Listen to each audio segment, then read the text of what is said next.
अस्सलाम वालेकुम नाज़रीन, कैसे हैं आप सब। उम्मीद है कि सब खैरियत से होंगे और माशाल्लाह से रमज़ान के रोज़े बहुत अच्छे जा रहे हैं। और देखिए मौसम भी कितना अच्छा हो गया है। तो खैर ये रमज़ान की और माशाल्लाह से रेसिपीज़ की बातें चलती रहेंगी, लेकिन आज यहाँ पर मैं काम कर रही थी, सोचा आपके साथ भी शेयर करूँ।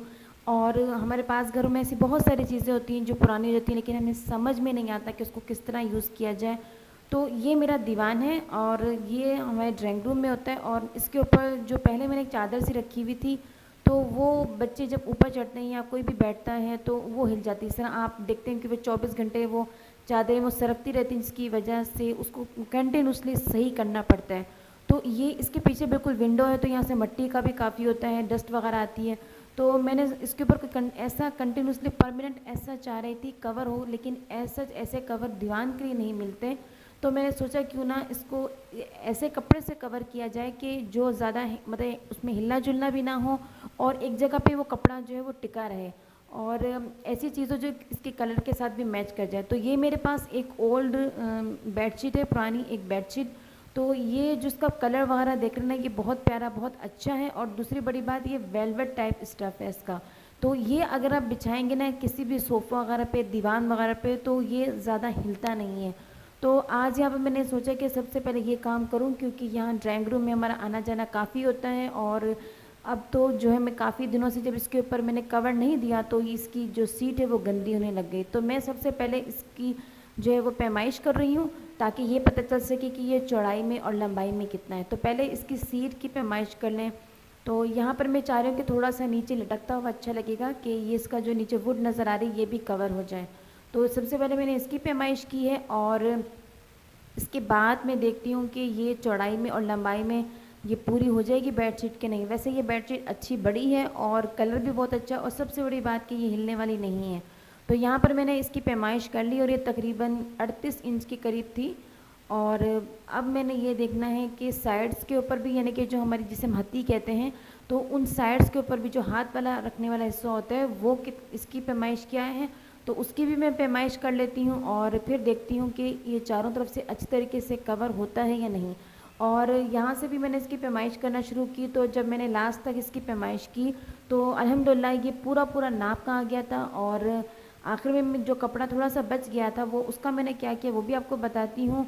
लेकिन ये कि इस तरीके से जो ओल्ड बेडशीट वगैरह होती हैं आप उसको सोफ़ा या दीवान कवर आसानी से बना सकते हैं। और सबसे अहम चीज़ ये होती है कि आप जिस चीज़ का कवर बना रहे हैं ना वो उसके साथ थोड़ी मैच भी कर जाए। अगर मैच करती हुई नहीं होगी तो वो बिल्कुल भी अच्छा नहीं लगेगा, क्योंकि इस दीवान के अंदर ऑलरेडी मेरे जो हैं वो गोल्डन कलर और लाइट येलो एंड मस्टर्ड और ब्राउन कलर मौजूद है।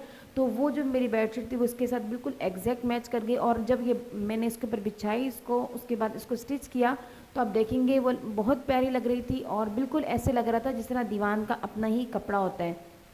और यहाँ पर मैंने पैमाइश की है तो ये तकरीबन 18 से 19 इंच की थी। मैं थोड़ा सी ज़ाहिर सी बात है आप कपड़े की पैमाइश रख के उसको ज़्यादा कपड़ा काट दें, क्योंकि आपने इसको अच्छे अंदर फ़ौरन मतलब देकर और बेहतरीन तरीके से इसको फिट करना है।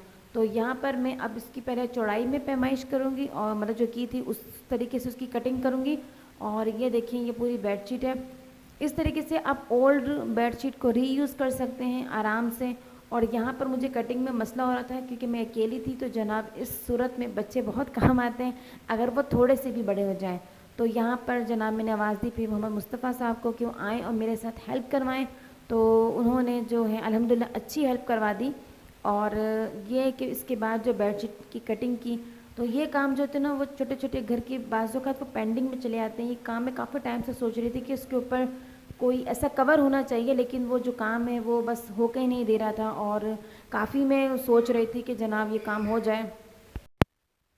तो बस आज फाइनली फिर इरादा कर ही लिया जब ये देखा कि ये ज़्यादा गंदा हो रहा है। और ख़ास तौर पर बच्चे जब सारा दिन उछल कूद करते हैं सोफ़ा वगैरह पर या दीवान पर या बेडशीट्स पर, तो वो बहुत ज़्यादा गंदी होती हैं। तो मैंने कहा ये काम तो आज मतलब ये काफ़ी दिन पहले कर लिया था, लेकिन आपके साथ शेयर करना भी लाजमी था, क्योंकि ऐसी जो हेल्पफुल चीज़ें अगर शेयर की जाएँ और टिप्स वगैरह शेयर की जाए तो काफ़ी फ़ायदेमंद रहती हैं। और बताने का मकसद यही है कि घर की कोई भी चीज़ अगर पुरानी हो जाए तो हम सोचते हैं कि जनाब इसका क्या किया जाए, अब इसको किसी को उठा के दे दिया जाए, लेकिन वो चीज़ कहीं ना कहीं यूज़ हो जाती है।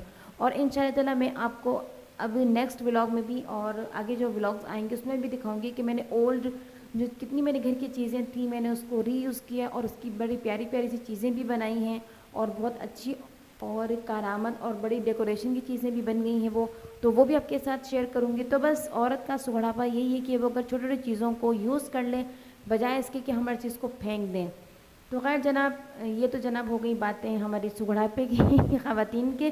तो यहाँ पर ये देखें, ये फुल इसका कवर जो है मैंने सेट कर दिया है और आप यकीन करें कि जब इसको मैंने बाद में बिछाया ना तो ये बहुत अच्छे तरीके से बिछ गया और कितने दिन से ये बिछा हुआ है, तकरीबन 1 वीक हो गया, लेकिन 1 वीक से भी ज़्यादा, तो ये बिल्कुल भी नहीं हिल रहा अपनी जगह से और बिल्कुल बेहतरीन तरीके से फिट आ गया। उसके बाद जो है वो साइड वाला हिस्सा जो मैंने कटिंग किया है उसकी पैमाइश के हिसाब से और यहाँ पर अब मैंने ये बिछा दिया है और अब इसको मैं अंदर अच्छी तरीके से जो इसकी गैप्स हैं उसके अंदर अच्छी तरह इस कपड़े को फिल करके बाकी जो कपड़ा है पीछे अगर मैं देखती हूँ अगर स्टिच करना है तो उसको स्टिच कर लूँगी और अगर वैसे ही आप छोड़ देंगे लटकता हुआ तब भी ये बुरा नहीं लगेगा, क्योंकि दीवान के ऊपर इस तरीके से कपड़ा जो है वो उसकी शो में और इजाफा करता है। तो यहाँ पर बस मैं अभी इसको सेट करने लगी हूँ ताकि ये अच्छे तरीके से बैठ जाए और बिल्कुल भी ना हिले। और सबसे बड़ा मसला मेरा यही था कि यहाँ पर मैं आपको बता रही थी ना कि ये हमारी जो है विंडो है और यहाँ से डस्ट वगैरह भी काफ़ी आती है, क्योंकि आप जानते हैं कि जब ट्रैफिक का गुजर होता है तो आप कितनी भी सफाई रख लें चीज़ों की, लेकिन डस्ट जो है वो डेली बेसिस पर ही होती है और आपको रोज़ जो है वो डस्टिंग करनी पड़ती है। तो ख़ास तौर पे जो सोफ़े वगैरह या इस तरह की चीज़ें जो हैं उनके ऊपर डस्ट अगर पड़े तो उसको वॉश करना बहुत मुश्किल होता है। ऐसी चीज़ें घरों में वॉश नहीं हो सकती और आपको जाहिर सी बात है वो बाहर जो है फिर भेजना पड़ता है और ये काफ़ी एक्सपेंसिव काम होता है और काफ़ी दिक्कत वाला काम भी होता है। तो यहाँ पर मैं यहाँ ये देखें ये कपड़ा अच्छी तरीके से फिक्स हो गया और आप साथ के साथ देख रहे हैं कि कितने अच्छे तरीके से बैठ गया है, बिल्कुल फिक्स हो गया है। और साइड वाला जो इसका हिस्सा लटक रहा था वो इसको मैं अब करने लगी हूँ स्टिच, ताकि ये अब हिले नहीं। और जो इसका बैक वाला हिस्सा है ना इसके ऊपर भी मैंने कपड़ा डाल दिया। पहले तो मैंने सोचा ये था कि जो कपड़ा बचेगा उसका इसका कुशन कवर बना लूँगी, लेकिन अब मैंने कुशन कवर नहीं बना रही और मैंने सोचा कि सारा कपड़ा दीवान ही को कवर करने के लिए डाल दूँ ताकि ये चारों तरफ से अच्छा खूबसूरती के साथ पैक भी हो जाए और फिर डस्ट वगैरह से भी बचा रहे और फिर आसानी से आप बैठ सकते हैं और जिस तरह भी यूज़ कर सकते हैं। तो फिर आपको ये ख़तरा नहीं होगा कि ये गंदा हो जाएगा तो पूरी की पूरी कोशिश आपको दोबारा करवानी पड़ेगी। तो ऐसा कोई चक्कर नहीं है और इस तरह अगर आप कर लेंगे तो आसानी रहेगी। तो अब मैं जनाब यहाँ पर इसको लगाने लगी हूँ टांग के, ताकि वो आप देख रहे हैं ये वाले हिस्से को वो जो कपड़ा लटक रहा है और यहाँ पर मैंने थोड़ा सा कपड़ा नीचे को छोड़ा है ताकि जो वुड वगैरह भी अगर कवर होती है तो कोई ऐसा प्रॉब्लम नहीं है। आप ये भी काम कर सकते हैं कि उसको नीचे से अगर सीना चाहते हैं तो आप पूरी डोरी के ज़रिए इसको बांध सकते हैं, लेकिन मैंने इसको ऐसे ही छोड़ा, ये ऐसे ही मुझे अच्छा लग रहा था। और यहाँ पर अब मैं जो है इसको सुई धागे की मदद से इसको सीलूँगी। और आप कोशिश ये करें कि जब भी इस तरह की कोई चीज़ सोफ़ा या दीवान को जब स्टिच करें तो दीवान के ऊपर जो है वो सुई जो उसका गुज़र ना हो, मतलब दीवान की जो कपड़ा है या सोफ़े का जो कपड़ा है उसके ऊपर सुई का गुज़र ना हो, ताकि आप सुई गुजारेंगे तो उसके अंदर अल्टीमेटली जो है वो होल्स हो जाएंगे और कपड़ा आपका ख़राब हो जाएगा। तो मैंने इस तरीके से इसको यहाँ पर स्टिच किया था कि इसका जो कपड़ा है वो स्टिच हो जाए और दीवान के ऊपर से ही, मतलब कपड़े के ऊपर जो दीवान रखा हुआ ये उसके ऊपर स्टिचिंग हो, लेकिन दीवान को कोई नुकसान ना पहुंचे। तो इस तरीके से मैं पहले आपको दिखा दूँ इस तरह मैंने इसको स्टिच करना है और इसके बाद मैं आपको इसकी फ़ाइनल लुक दिखाती हूँ कि ये लगने के बाद किस तरह का लग रहा था। तो खैर यहाँ पर माशाल्लाह से काम कंप्लीट हो गया और आज की वीडियो जो है वो इसी के ऊपर हेल्पफुल वीडियो यही थी। अगर आपको अच्छी लगी थी और पसंद आती हैं तो प्लीज़ मेरे चैनल को सब्सक्राइब कीजिए, लाइक कीजिए और इस तरह की चीज़ें ज़रूर शेयर कीजिए उन ख़वातीन के साथ जो अपने घर में छोटी छोटी चीज़ों के बाद सोचती हैं कि इसको किस तरह यूज़ किया जाए। तो इस तरीके से आप इसको यूज़ कर सकते हैं। और अब बस मैं इसको लगाने लगी हूँ सिलाई और उसके बाद आपको इसकी फाइनली लुक दिखाती हूँ। तो जो बच्चों वाले घर होते हैं ना उसके अंदर आप समझ सकते हैं कि इस तरह की चीज़ें जो फ़ौरन के फ़ौरन कर ली जाएँ। जिस तरह मैं आपको पता है कि मैंने अपने ड्राइंग रूम का मेकओवर किया था छोटा सा और बड़ा सिंपल सा किया था, तो उसके अंदर जो मैं सोफ़ा वगैरह लेकर आई थी तो उसके ऊपर भी मैंने सबसे पहले लाकर कवर ही चढ़ाए थे ताकि गंदे होने से बच जाए। और फाइनली ये देखिए माशाल्लाह से इसकी लुक कितनी अच्छी है ये, और ये बिल्कुल पूरी तरह इसका जो हाथ वाला साइड है वो बिल्कुल पैक हो चुका है। और ये देखें कितना अच्छा माशाल्लाह से स्टिच हुआ है। और ये दीवान की मेरी फाइनल लुक। यहाँ से बस मैं थोड़ा कोने से इसको सेट कर दूँ ताकि ये बिल्कुल इक्वल हो जाए। और इसके जो कुशन्स वगैरह हैं वो मैं इसके ऊपर रख देती हूँ।